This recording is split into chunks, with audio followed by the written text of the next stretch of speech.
York College students and professors talk about how the Trayvon Martin incident affected them and what it means for their communities and the future. York computer science major Xavier Hewitt says he fears wearing a hoodie may get him killed.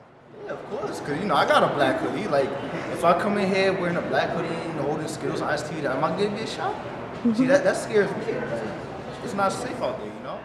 Trayvon Martin. He was black, 17, and killed February in Sanford, Florida, a few miles from Orlando.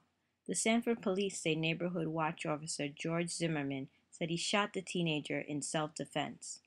York Theater Arts major Philip Williams says he's not surprised by what happened to Martin or how the case is going. It hasn't really impacted me that much because this has been an ongoing thing happening nowadays in our justice system. So it's just furthering my, I don't want to say hatred, it's furthering my frustration with how things are being handled. Some York students like Danilo Bobrun have put on their hoodies to show support for Martin and remind others that the hoodie is just a stereotype. Society is not fair. It really isn't. It represents the same thing represented when the slaves are fighting for their lives. It represents a struggle that will never, I feel as though we'll never win in the long run. Through the hood on for them, you can say that. York professor Robert Parmet feels the hoodie is part of the stereotype.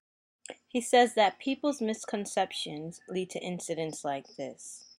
The hoodie is part of the stereotype. Right. That's really what it is. It contributes to the stereotype. It could have happened even without the hoodie. But it's the stereotype. And you can put it together without too much difficulty. And I think this is a good part of the problem. It's the mindset. And it's not only there. There are communities around here that have a similar mindset.